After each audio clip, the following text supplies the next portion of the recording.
ஃப்ரெண்டுக்காக RCB Jersey வாங்கியிருக்கேன். இன்னைக்கு RCB வந்து மார்னிங் செம்மையா விளையாண்டுச்சு. அதுக்காக ஆர்சிபி ஆக்சுவலி தோத்துறோம்னு நினைச்சிட்டேன். ரொம்ப எப்படி சொல்றது, எதுக்குடா அந்த மேட்சுக்கு டிக்கெட் கிடைச்சிச்சுன்னு ரொம்ப ஃபீலிங்ஸோட போனோம். பார்த்தா என்னவோ பண்ணாங்க. ஐயோ, அதுவும் நம்ம பவுலர்ஸ் நான் நினைச்சு கூட பார்க்கல இப்படிலாம் விளையாடுவாங்கன்னு. வேற லெவல்ல இருந்துச்சு. வருத்தம்னா பத்திரானா மேரி மீன் ஷார்ட் எழுதாம போயிட்டோம். கொஞ்சம் லேட் ஆயிடுச்சு. அதனால கொஞ்சம் வருத்தமா இருக்கு. இந்த டீம்ல கிரஷ் உங்களுக்கு? ஆமா, அப்கோர்ஸ். அப்புறமேட்டு ரச்சின் ரவீந்திரா அவர் வந்து விளையாட மாட்டாரு பிளஸ். ஆமா, அதனால நாங்க அவரை விட்டுட்டோம்.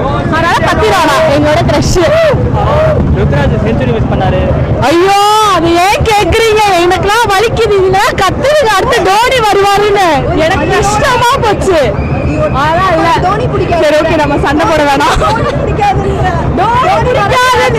ருத்ராஜ் எப்படி செஞ்சுரி விடலாம்? அது எப்படி ருத்ராஜ்? நோ, இதெல்லாம் ரொம்ப தவறு.